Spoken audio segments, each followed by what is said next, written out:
So a lot going on amid new cries for the president to step aside.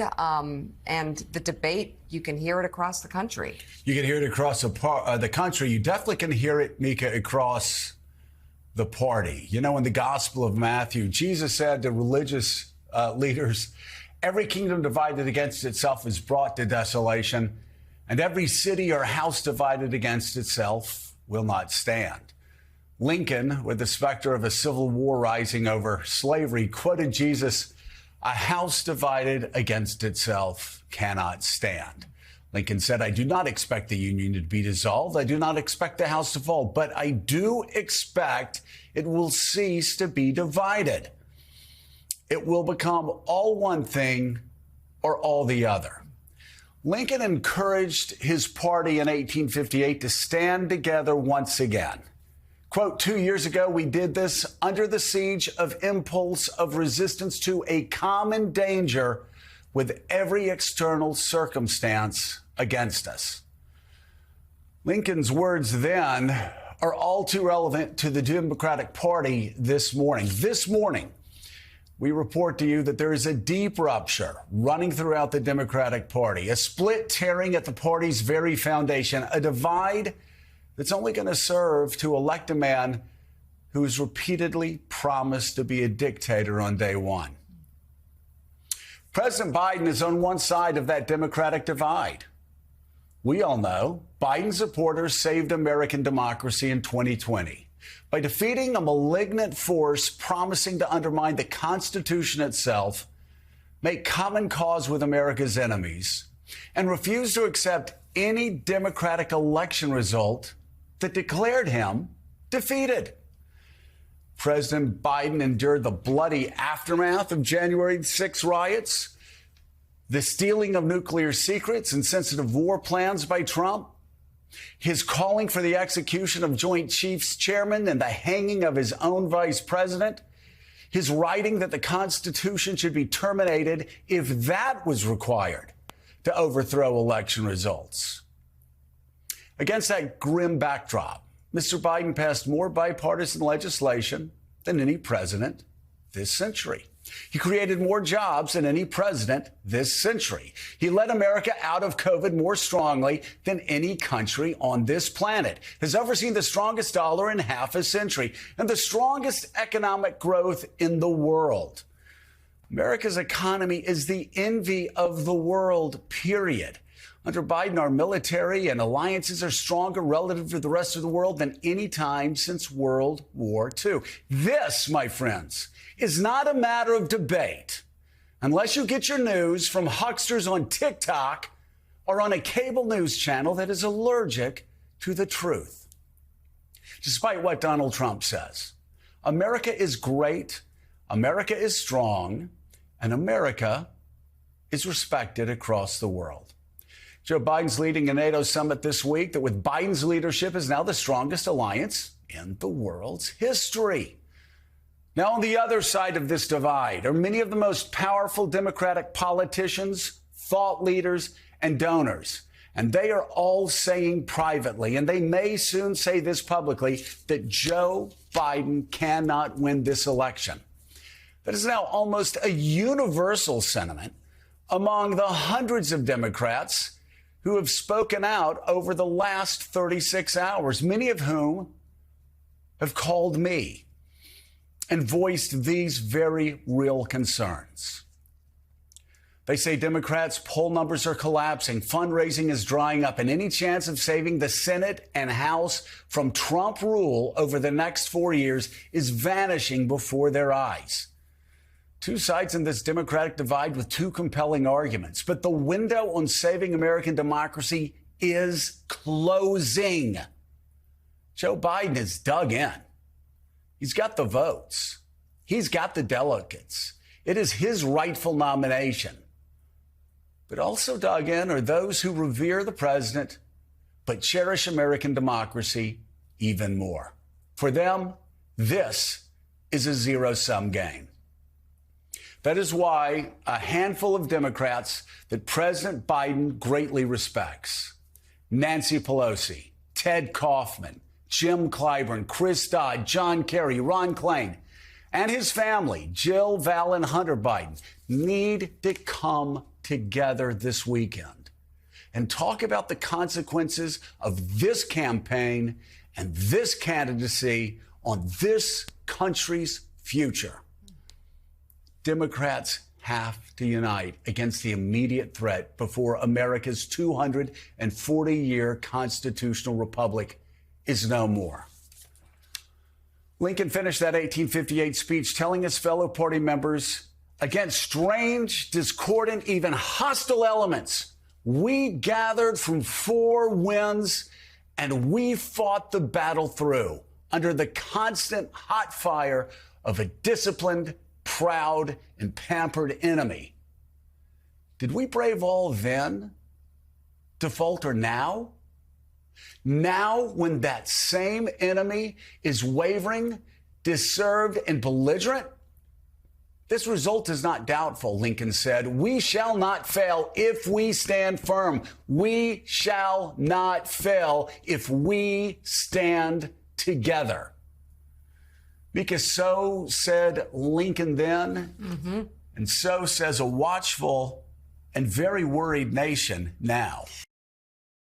The fact that this Washington Post Ipsos poll shows a dead heat.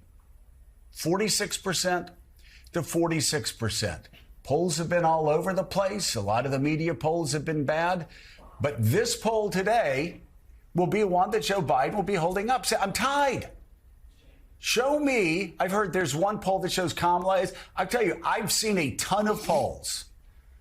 And neither Kamala nor Gavin Newsom nor any of the other Democrats are doing as well against Joe Biden, are doing against Donald Trump as Joe Biden is.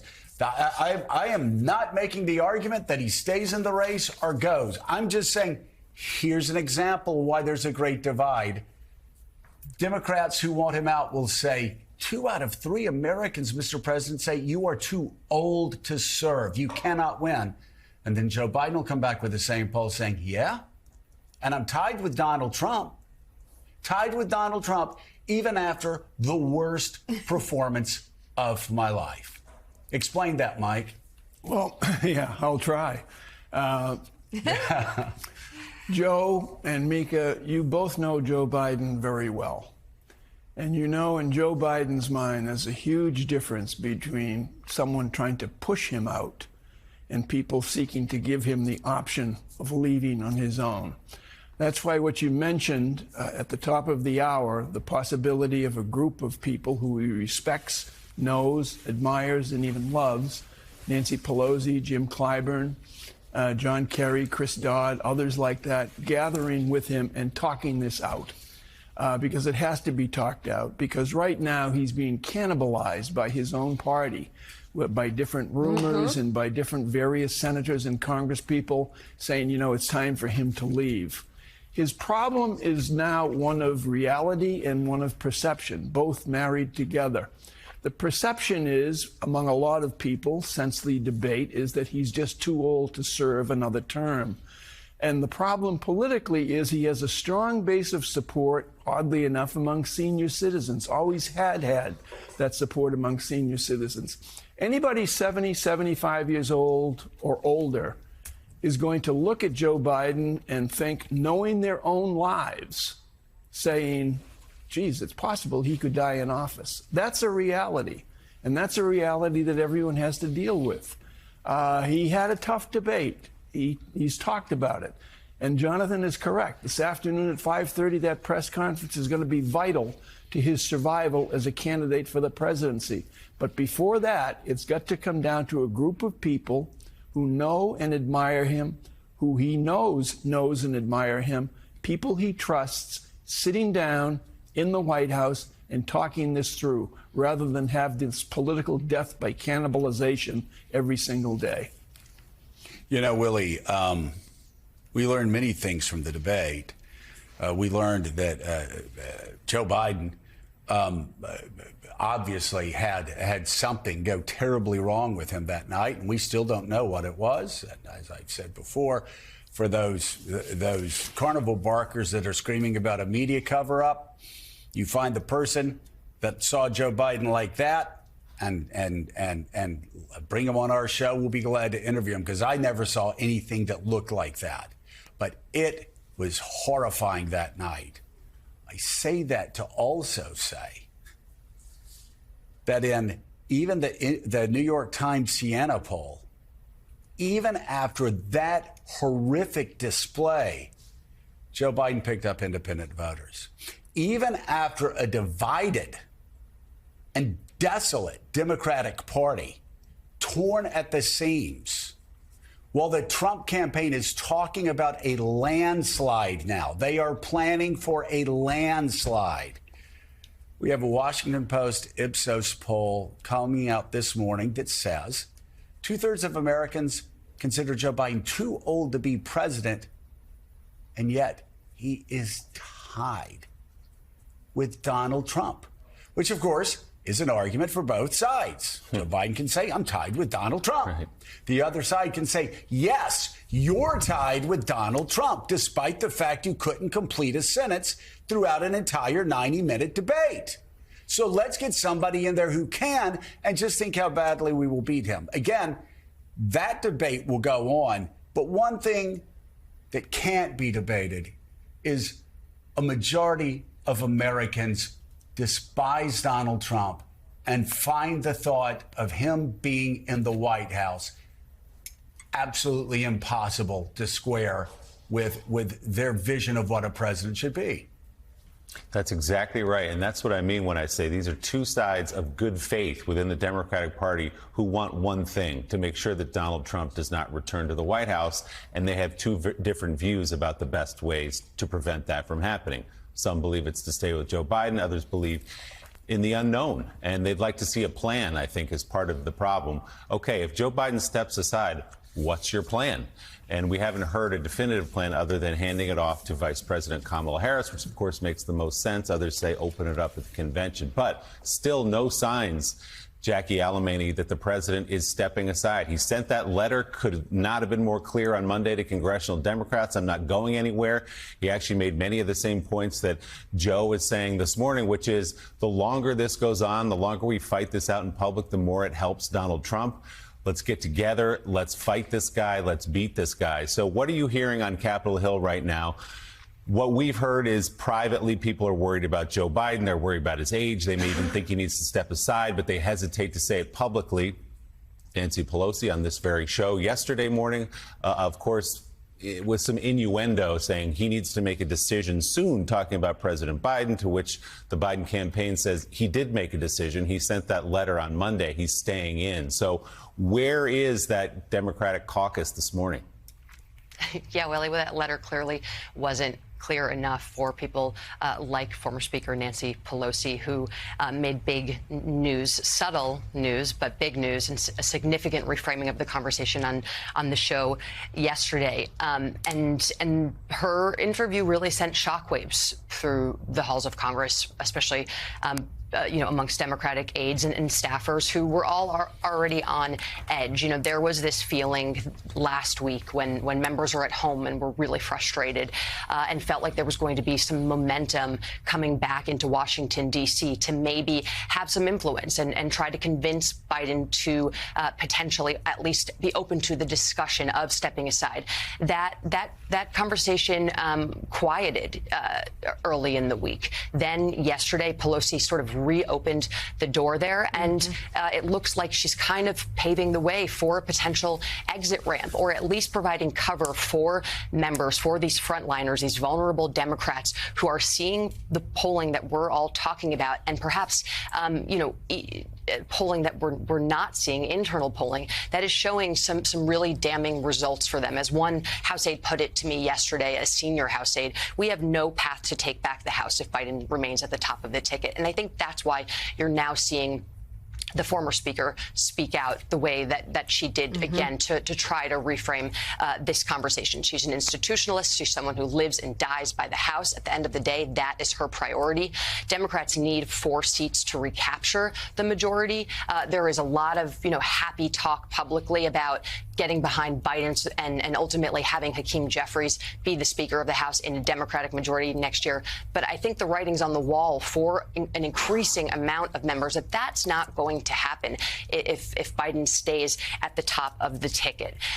That one of the big problems, though, Willie, is exactly what you just referenced, the lack of a contingency plan. And I think that's why we're not seeing more members come forward right now. That is the sort of back half of this conversation that is troubling a lot of members. The lack of logistical prowess, a fear about some measures around ballot concerns in states. If Biden were to come off the ticket and needed to be replaced, could that actually logistically be done in a way, or would there have to be litigation, legal fights like we've seen in Ohio? And then the consensus around that candidate. A lot of donors, these members are hearing from donors that they want an open process, and they're not necessarily rallying behind Kamala Harris.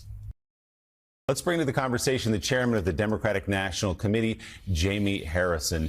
Mr. Harrison, great to have you back on the show. We can talk about abortion in just a moment, but obviously you're hearing all the talk. You're hearing from Democrats, friends of yours, colleagues, members up on Capitol Hill who are worried about President Biden, worried about the debate. We'll be watching closely this press conference today. Is there any doubt in your mind that President Biden should be the Democratic nominee for president? No doubt whatsoever, Willie. Listen, 14 million people in 50 states, in our 5 territories, in D.C., and our Democrats abroad went to the polls, did caucuses, and voted for Joe Biden to be our nominee. So without any hesitation, equivocation, I am saying Joe Biden, who has over 90% of the delegates to the DNC convention, is the nominee for our party. And so, folks, it's time to follow the lead of the CBC. It's time to follow the lead of the CHC and what we saw with labor yesterday. It's time to lock your knees and stiffen your spines and get on board to support this president.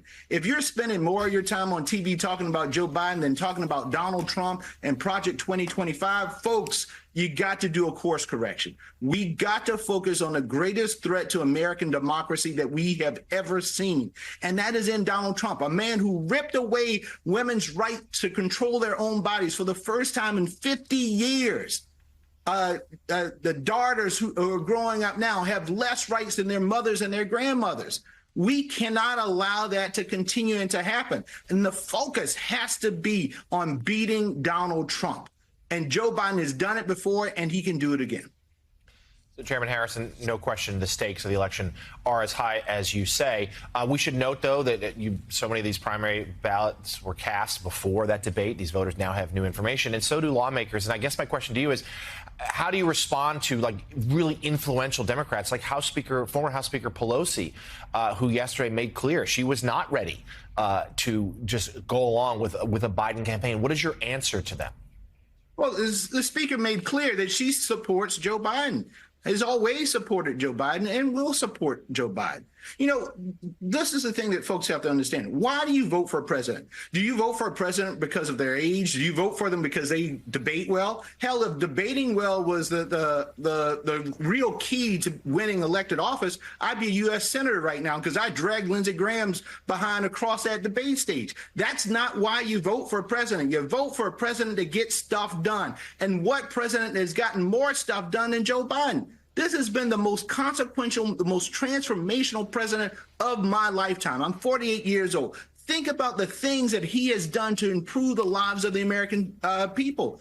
Right now, prescription drugs are lower because of Joe Biden. Right now, roads, bridges, internet's being placed in communities, lead pipes ripped out because of Joe Biden. Right now, 1 million veterans are getting more benefits to address the issues of being exposed to toxic fumes because of Joe Biden, the largest climate investment in the history of this country because of Joe Biden. This man has transformed the judiciary. He has appointed more black women to the courts of appeal than all presidents combined. That's because of Joe Biden. First gun safety legislation in 30 years because of Joe Biden.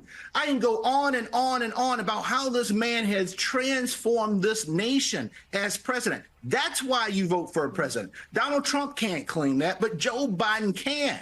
And that's what we need. He has earned this nomination. It hadn't been given to him. He earned it because of the good work that he's done for the American people. And so we need to stick with him. Look at what the Republicans are doing right now.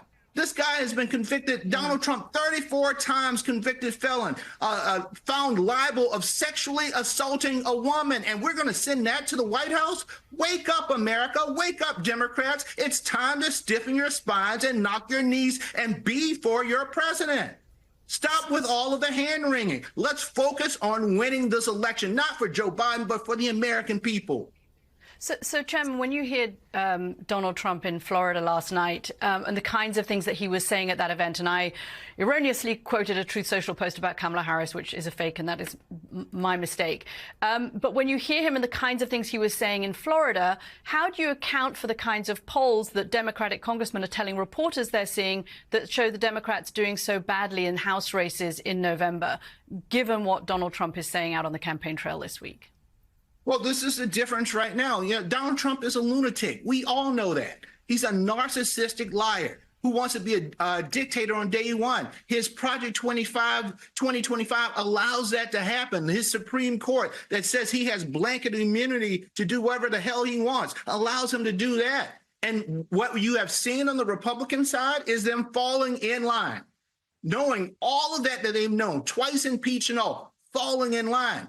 The reason why the polls are as close as they are, and they're close, their races are close, is because we as Democrats need to solidify behind our guy. Stop the hand-wringing, stop all of the cerebral hoops that we're jumping through, and focus on Joe Biden, a good man, a decent man, a man who has worked hard to transform this nation. He's been doing the job for 4 years. He's doing it right now on the NATO stage. He has brought America back to its prominence in the international arena. So I don't understand whether I need to see this, I need to see it. Hell, you've seen it for the last 3.5 years. What more do you need to see? We were talking a few months ago about how amazing Joe Biden's speech was, one of the best speeches we've ever seen in the State of Union. And because of a 90-minute debate, we throw all of that away? Come on, folks. Focus on what is important, which is America's freedom. You got two men in this race, two men. You got Donald Trump, who we know who he is and what he will do because he's done it before. And we have Joe Biden, who has a track record better than any president in my lifetime. Let's do the right thing. Let's focus on supporting this president and let's get this done. Chair of the Democratic National Committee, Jamie Harrison, thank you so much for coming on the show this morning. Come back soon. Appreciate it. No ambiguity. No, see, I appreciate a lack of ambiguity. No ambiguity. That's what we need right now. Since I took office, we've doubled the number of battle groups in NATO's eastern flank, and the United States has. Finland and Sweden have joined the alliance, and the number of allies spending at least 2% on defense has gone from 9 to 23. That's not happened by chance, but by choice. That is President Biden during yesterday's working session at the NATO summit in Washington. Joining us now, White House National Security Advisor Jake Sullivan. He's written a guest essay for the New York Times titled, "You Can Count on a Strong NATO." Mr. Sullivan, good to have you on the show this morning. Undeniably, NATO is as strong as it's ever been, stronger, arguably, than it's ever been on its 75th anniversary, with the addition, as the president said there, of Finland and Sweden to the alliance. Still, though, concerns, as you know, from President Zelensky, who will hold that bilateral meeting today with President Biden there in Washington, about how strong the alliance will be in its support of Ukraine in the fight against Russia. So what will the president say to President Zelensky today about the American support and the support of the alliance for Ukraine? Well, first, thanks for having me. Second, you're absolutely right. NATO is stronger, bigger, and more resolved than ever, and our NATO allies are stepping up. One of the points I made in that New York Times op-ed, in addition to the fact that 23 NATO allies now, up from 9, have met their 2% commitment, Europe is actually spending more on behalf of Ukraine than the United States if you take all of their contributions combined. So this is genuine burden sharing. And what President Biden will tell President Zelensky today is that our support for Ukraine is not just rhetoric. It is a reality that is playing out in the delivery of weapons to the brave Ukrainian soldiers on the front lines who are taking the fight to the Russians. Just this week, President Biden announced 5 new strategic air defense systems to protect Ukrainian cities. Just yesterday, he announced that the transfer of U.S.-made F-16s is underway and that Ukrainian pilots will be flying those F-16s by the end of the summer. We have filled the munitions gap so that Ukrainians won't run out of ammunition as they confront the Russian aggressors.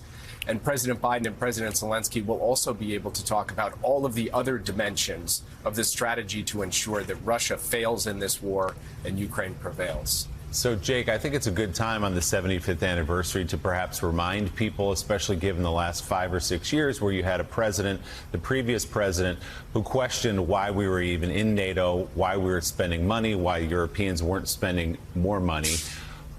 The value of this alliance, why it was formed to begin with, what it has provided over those 75 years, and why you believe it is important going forward. Well, just think about what happened before NATO existed. There were 2 world wars in Europe, 2 wars in which the United States was forced to enter, and thousands of young American men and women died, gave their lives to protect peace in Europe so that we could have peace here in the United States. Since NATO has been founded, we have been able to protect our European allies. We have been able to maintain stability in Europe, and the United States has not had to enter a war in Europe with American forces fighting and dying in that time period. That was not inevitable. That was the result of the strongest defensive alliance the world has ever known. It is a massive success, and it has enabled the United States to enjoy significant peace, stability, and prosperity behind NATO's shield. But we got to renew it. We got to renew it every generation. We have to renew it every year, and that takes a president like President Biden, who has galvanized this alliance and really unified it in the face of a Russian onslaught in Ukraine, and shown the world that when the United States stands with its allies, we are stronger, they are stronger, and the world is better off. Jake, good morning. Jonathan Lemire. At this exact moment, though, as NATO gathers to pledge support for Ukraine, we see Prime Minister Modi of India, who I know the Biden administration counts on as an important player in this rising power in this world, embracing Vladimir Putin, literally embracing him at the same time. What is your reaction to that and to India's continued economic support of Russia? Well, look, we've made clear to every country in the world, including to India, that a bet on Russia as a long-term reliable partner is not a good bet. And that's especially true in our view for India, because Russia is becoming closer to China, in fact, is becoming the junior partner to China. And in that way, they would side with China over India any day of the week. And Prime Minister Modi, of course, has profound concerns about the potential for Chinese aggression against India, which we have seen over recent years. So we'll keep making that case. But countries like India do have a historic relationship with Russia. So none of this is going to change dramatically overnight. This is playing the long game. It is making investments in democratic partners and allies around the world, including countries like India, and we think that that bet will pay off as we go forward. All right, White House National Security Advisor Jake Sullivan, thank you very much for coming on the show this morning. Thanks for having me. We appreciate it. And the least democratic and the most authoritarian leader in Europe, Viktor Orban, who has actually bragged about the fact that he killed Western democracy in Hungary. So think about this contrast as we talk about the campaign. It says President Biden hosts the NATO summit in Washington. Former President Donald Trump will reportedly meet with Hungarian Prime Minister Viktor Orban in Florida today. It comes less than a week after Orban met with Russian President Vladimir Putin in Moscow and visited with Chinese leader Xi Jinping in China. I really, Catty K, that's the picture. I mean, that is the picture. Donald Trump, throughout his first term, hated democratically elected leaders, whether it was Britain's democratically elected Theresa May, whether it was Germany's democratically elected leader, Angela Merkel, whether it was France's democratically elected leader, Macron. And who did he love? Well, he talked about his love letters to North Korea's Kim Jong-un. He talked about how brilliant President Xi was and how much respect he had for President Xi for being able to drop the hammer on billions of people. And of course, Vladimir Putin, we know how much he loves and respects Vladimir Putin. And Orban, a guy who has attacked an independent judiciary in Hungary, a guy who has attacked the press, who has arrested leaders, who has bugged the phones of journalists, on and on and on. And this is Donald Trump's hero in Europe. It's who he says he wants to be like. Yeah, I had a conversation with a senior European diplomat recently, and I asked him what would be the benefit of Donald Trump being re-elected. And there was a kind of awkward pause, and then a laugh, and then silence. And literally this diplomat said, I can't think of anything. There's a realization that America first means Europe last, except for this weird anomaly of Viktor Orban. And when you look at what Viktor Orban has done in Hungary, particularly when it comes to the judiciary and for the press, freedom of the press and independence of the press, and then you look at what Donald Trump is planning to do with Schedule F and with Project 2025. I know he's distanced himself, but you go through it and it's pretty clear.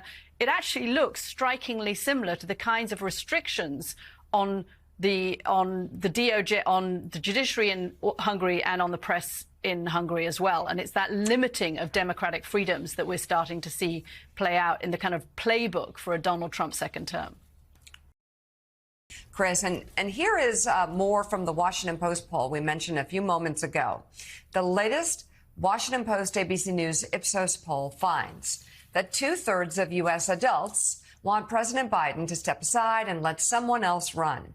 56% of Democrats say President Biden should end his candidacy, while 42% say he should continue to seek re-election. That same poll finds Biden and former President Donald Trump in a dead heat, with both candidates receiving 46% support nationally among registered voters. Yeah. I'm going to just tee you up there, Joe. Well, I just say, Willie, I mean, let's again look at really the main takeaways here. One, like other polls, not all polls, but there have been several polls that have shown very little slippage for Joe Biden since that debate. In fact, the New York Times Siena poll, which is usually one of the most negative result-oriented polls for Joe Biden, actually showed Biden picking up among independent voters, even though he's, I think, down 6. This Washington Post poll shows 2/3 of Americans think Joe Biden should get out of the race because he's too old, and yet he is tied with Donald Trump, 46% to 46%. And the question for those Democrats who seriously in their heart believe, as we've talked about before, that Joe Biden is too old. He needs to step aside and let somebody younger run who can beat Donald Trump. How do you push somebody out of the White House who won the primary, every primary contest, 90% of the votes, 90% of the delegates, and is a couple of days away from being voted, I think online, a couple of days away of being voted the party's nominee, especially when you have a poll that shows he's dead even, and other polls that show he does better than any other Democrat lined up against Donald Trump. It's an extraordinary moment, and this poll really puts that into relief, that the race nationally is tied after all we've been talking about fully for 2 weeks now. We're 2 weeks out from that debate where Joe Biden performed so poorly and has been scrambling to kind of keep everything together since then, keep his party together, keep his support together. 46-46 nationally.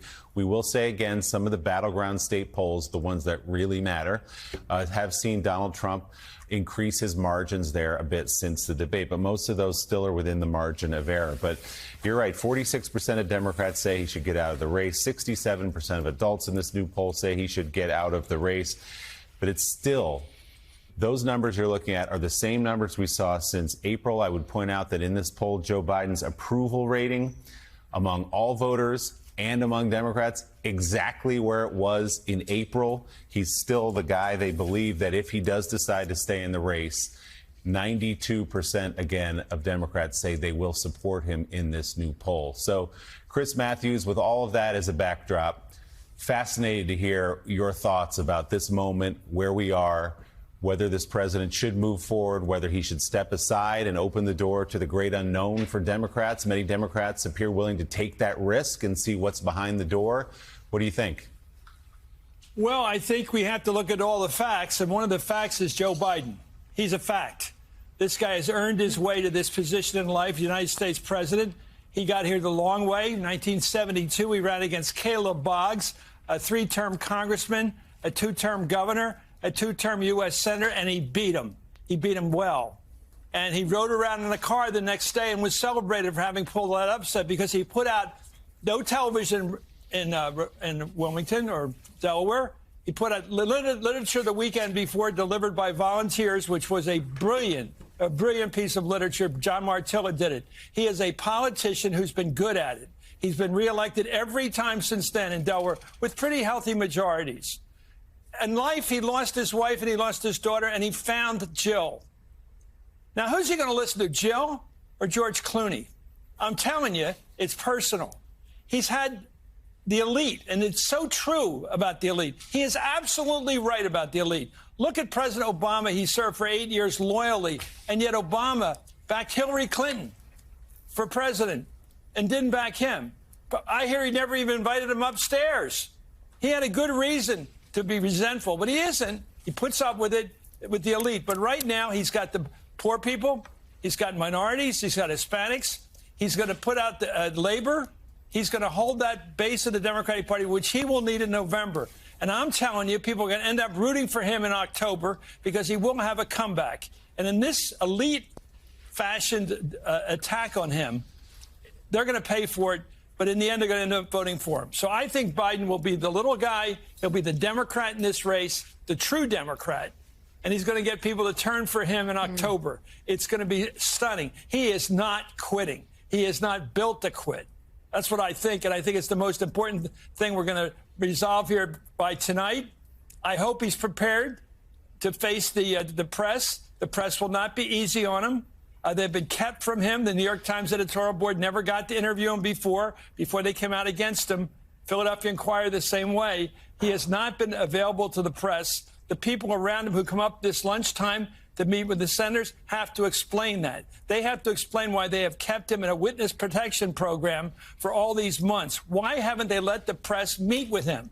Why do they keep turning down interviews? Why do they have to prepare for days to meet with Lester Holt on Monday? Why don't they just come up to the Hill? Why doesn't he just come up to the Hill and meet with the senators?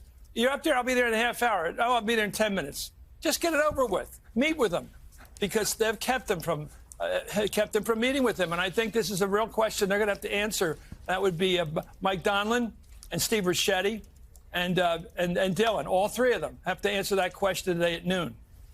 Hey, Chris, not only are you a student of politics, but you are active in politics and always have been, including your tremendous work for our great hero of history, Tip O'Neill. So let me ask you this question in terms of the campaign going forward, if Joe Biden stays in this race. We had Steve Ratner on yesterday with a series of charts about the economy today compared to the economy 4 years ago. Job growth is up amazingly compared to 4 years ago. Wage growth is up amazingly compared to 4 years ago. There's a whole faction of numbers that prove that we have the best economy going in the world. Why is it that the Biden campaign thus far hasn't focused on 4 years ago when we were losing hundreds of Americans a day to COVID, and the president of the United States was saying, drink antifreeze or something to cure it, or it's going to go away as midsummer gets here. Why is it that the campaign isn't focusing on the differences between today and 4 years ago? Well, I want to start with what you mentioned about Tip O'Neill. And as you know, I worked there for a half dozen years when he was really challenged by Ronald Reagan, a man who was really good on television. And yet Tip O'Neill, because he had a great staff, Kirk O'Donnell, Ari Weiss, and me, we pushed him out. He went on television. He went out there, and because he took on Reagan in a way that was for the little guy again, people gave him a 65% approval rating at the end. He was so right to go out there and meet with the public and meet with the press. I think these guys around Biden are not following that rule. You have to expose people. You have to let them look at you, let you see them with all the flaws you've got. Lincoln, the warts and all, he said. I want people to see it, because then they decide they like you. And the reason people find they like a politician is they discover him or her. They learn who they are, and they see through all the flaws, and they said, he's a good guy. He's a guy. Trump's a bad guy. That's got to matter in the voting booth. He's a bad guy. You look at the way he treats people, women and everybody, the way he treats his cabinet members. He throws them out the window. He fires people with abandon, not just once in a while. He fires everybody. He's not good. He's charming sometimes. We all know that. But he's not a good guy. And I think in the end, after all the flaws and the mistakes, Biden will make them tonight, and everybody will jump on him and feed on him for 3-4 days. But the fact is, they'll see Joe Biden. So, Chris, to your So the New York Times editorial board is out this morning with a 5,000-word essay entitled, Donald Trump is unfit to lead. Here's just a snippet of what the Times editorial board writes about the former president. Instead of a cogent vision for the country's future, Mr. Trump is animated by a thirst for political power, to use the levers of government to advance his interests, satisfy his impulses, and exact retribution against those who he thinks have wronged him. He is quite simply unfit to lead. The stakes and significance of the presidency demand a person who has essential qualities and values to earn our trust. And on each one, Donald Trump fails. When someone fails so many foundational tests, you don't give him the most important job in the world. And the majority of Americans would agree with that. And Maura, I'm curious, did the Times board feel the necessity to do this, especially after saying a couple of times that Joe Biden shouldn't run for president? Funny thing is, this has been in the works for far longer than many readers may think. This has been in the works for months, since long before the debate performance that was heard around the world. And of course, this is consistent with not only the behavior we've seen from the former president, but from what this board has said about Donald Trump for years. And we, in fact, have repeated that in recent weeks. And so, it's clear that the point we want to make here is this is not about policy. This election is not a policy disagreement. This is about two vastly different visions for America, one that is committed to multiracial democracy and to pluralism, to human rights, to well-being and reproductive freedom, and things that most Americans say consistently that they want and are committed to. And the other vision for America, which is about retribution and about authoritarianism, and is hateful, racist, and extremely closed-minded. We don't believe that that's the direction that most Americans want to go in. And so we are really urging American voters to listen to Donald Trump's words and to take him seriously, and to understand that this second presidency could be even more dangerous than the last. Of course, we lost 1 million Americans to the COVID virus, and a lot of other horrific events took place under Donald Trump's presidency. His calling folks at Charlottesville who were Nazis fine people. The list goes on. We make the case. I would urge people to read the editorial. This is a moment of alarm, not just for people who are progressives or Democrats, but for anyone who still wants to see this country remain a democracy. And that piece is up now at thenewyorktimes.com. Well worth your time. Peter Baker, this is the conversation that the Biden campaign, that the president himself hopes the country can have once it weathers this now 2-week storm about his debate performance and questions around his age, was to sort of shake the country again and say, guys, this is what we're up against. And I think they got a reminder of that a couple of nights ago in clips we've been playing for the last couple of days, when for the first time since the debate, Donald Trump reemerged from the golf course and held a rally in Florida.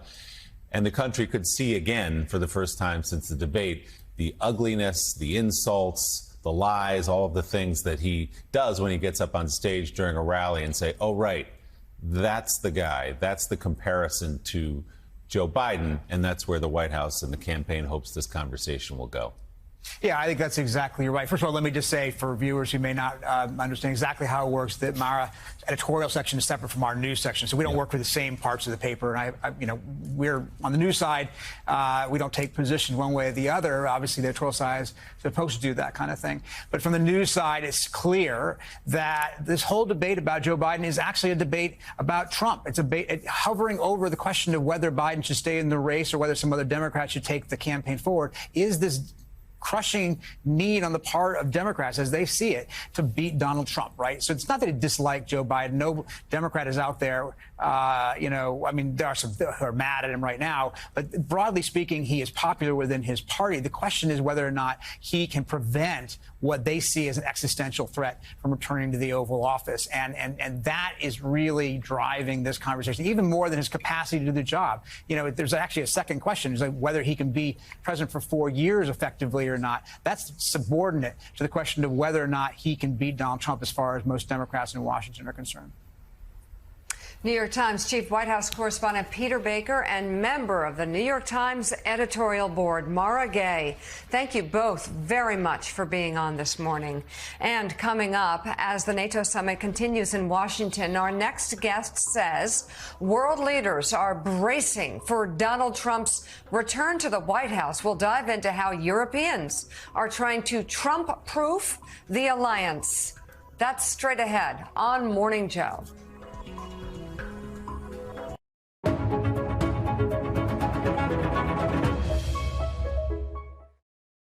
Social justice, fairness, democracy, it's all in my bones. I remember my father running for office in Canada when I was 11. He lost in a landslide, but he explained to me that he never expected to win. It was simply the fact that someone who looked like him could run. That's the spirit of democracy I learned from my family. People getting out there and having their voices heard. And I carry that lesson with me every day.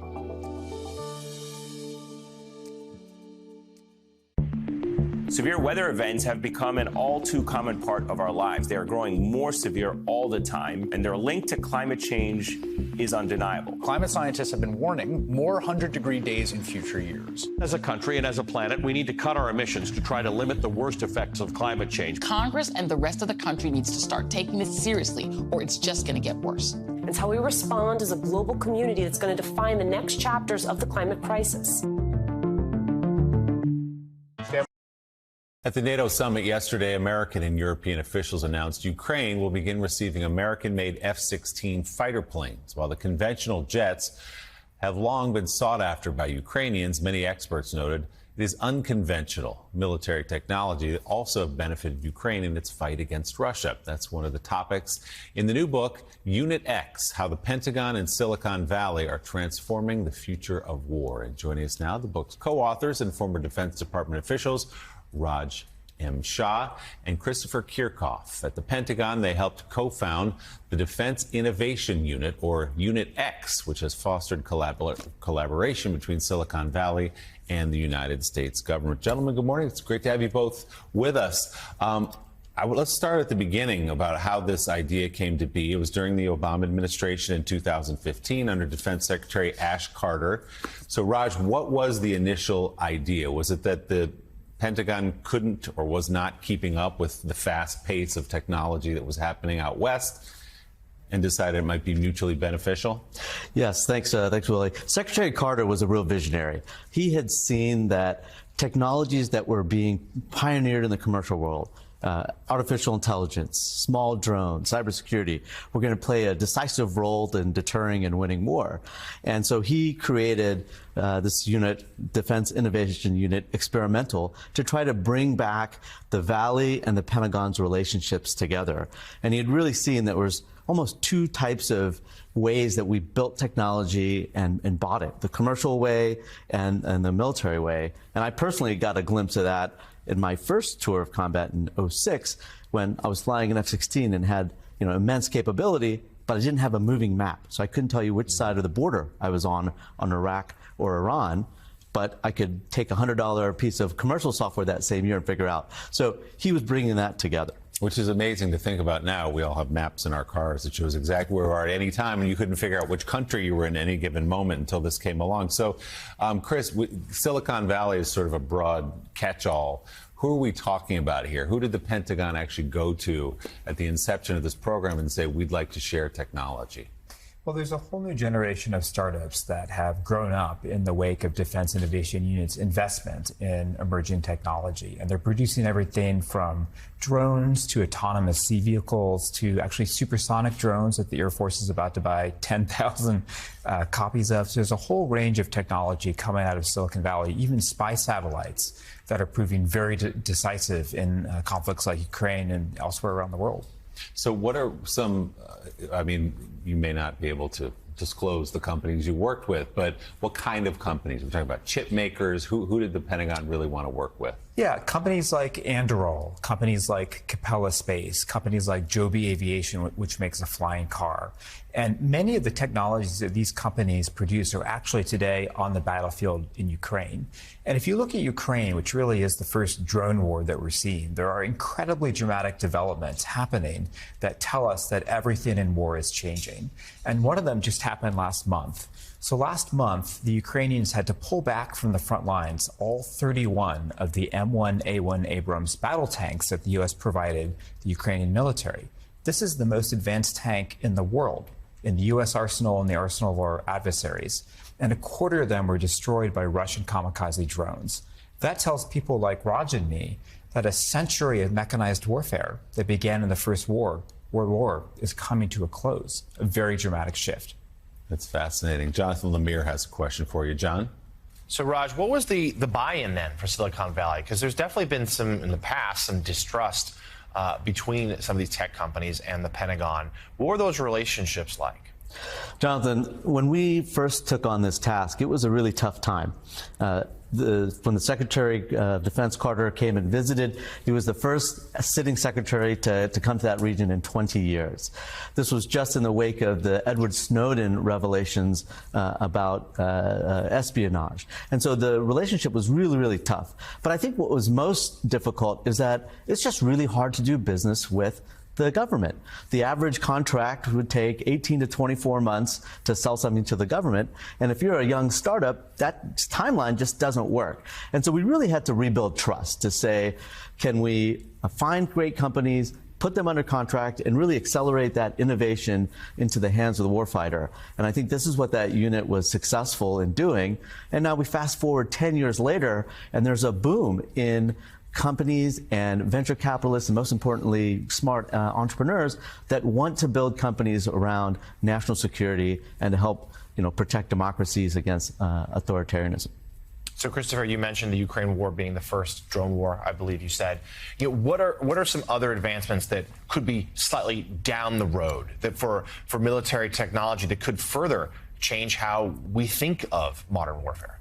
Well, Jonathan, I think actually it's already happening today. So in many respects, the playbook being used in Ukraine, both by the Ukrainians and now increasingly by the Russians who have caught up, we're also seeing appear in the Middle East. So Hamas was so successful in their October 7th invasion of Israel because they were able to use quadcopters to drop grenades on the generators powering the Israeli border towers.